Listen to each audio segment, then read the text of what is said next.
¿En manos de quién está Colombia? Si al Gustavo Petro, que decidió meterse a la guerrilla hace 50 años para combatir un orden establecido que él consideraba injusto, le hubieran anticipado en lo que se iba a convertir él mismo medio siglo después, es probable que no sería capaz de soportar su destino. El libreto de esta historia tiene todos los ingredientes de una verdadera tragedia griega. Érase una vez un joven que compró el paquete completo de la rebeldía de los años 70, le dedicó su vida a esa lucha y cuando logró lo que muy pocos alcanzaron, sobrevivir a las guerras y llegar al poder, no ha sabido cómo manejar ese poder. Por el contrario, le ha dado 3 vueltas y lo ha convertido en un ser solitario y decadente.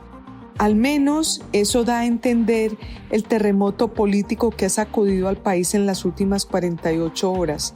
Se han conocido 2 noticias que muestran un giro altamente preocupante en la personalidad de Gustavo Petro. La primera, la revelación de que se sometió a una cirugía plástica, y la segunda, la carta que publicó el ex canciller Álvaro Leiva, en la que revela que en un viaje oficial a París fue testigo de primera mano de la adicción a las drogas del presidente.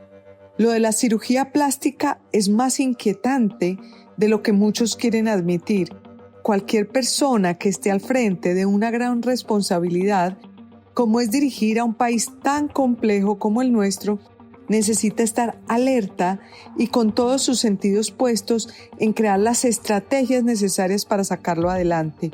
El solo hecho de que Petro haya tenido tiempo para pensar en una cirugía plástica y le haya sacado un espacio en su agenda para hacer algo tan banal, da cuenta de lo poco sintonizado que está el mandatario con las necesidades apremiantes del país. Esa decisión de intentar verse más joven, si bien es legítima en cualquier persona, en el caso de Petro deja un aliento de que habría una distorsión de su identidad. El Petro que sus cercanos decían que vivía como un franciscano, que poco le importaban el mundo y sus veleidades, evidentemente se ha transformado en otra persona. No se le ha visto grado de frivolidad o vanidad igual a gobernantes defensores a ultranza del capitalismo que lo han antecedido. Si Petro fue capaz de dejar a un lado principios con los que construyó su historia política, ¿qué será capaz de hacer hoy? ¿A qué debe atenerse el país? El segundo tema es igual de perturbador. Álvaro Leiva confirmó en una carta dirigida a Gustavo Petro que fue testigo de la adicción a las drogas del presidente. Comillas, fue en París donde pude confirmar que usted tenía el problema de la drogadicción, dijo textualmente.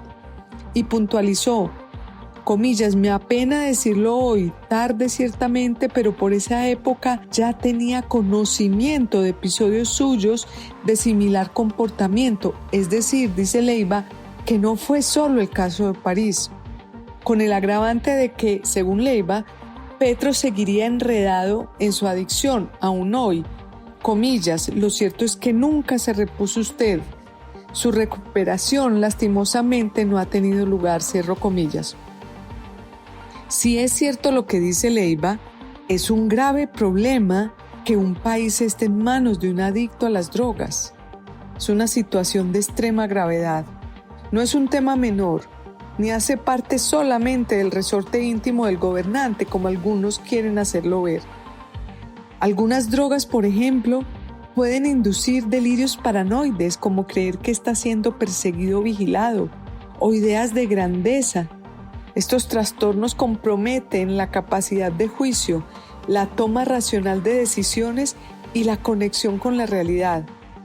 El país debe prestarle especial atención al tema y dilucidar si es cierto lo que dice Leiva, porque un mandatario que depende de una sustancia, cualquiera que ésta sea, puede ser objeto fácil de chantaje y manipulación. Quien ha vivido con un adicto sabe que es capaz de hacer lo que sea por adquirir y usar su droga. ¿Hasta qué punto el hecho de que Armando Benedetti sea hoy el gran coequipero del presidente Gustavo Petro tiene que ver precisamente con esa situación?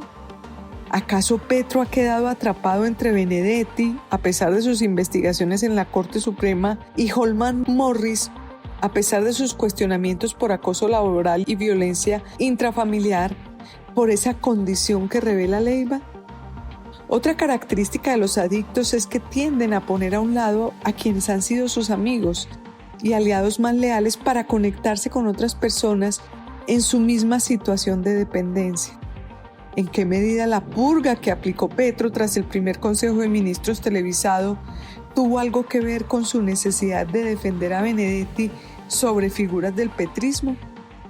El Código Disciplinario consigna como falta del servicio público el consumir sustancias prohibidas siempre y cuando afecten el ejercicio del cargo. Podríamos comenzar a revisar, por ejemplo, episodios como el del 26 de enero, el famoso mensaje en X que escribió Gustavo Petro a las 3:30 de la madrugada, tras el cual a Colombia le ha tocado pagar desde ese día hasta hoy más de 12 vuelos con deportados desde Estados Unidos. Según la carta de Leiva, cabe la pregunta: ¿Petro escribió ese trino en sano juicio o bajo el efecto de las drogas?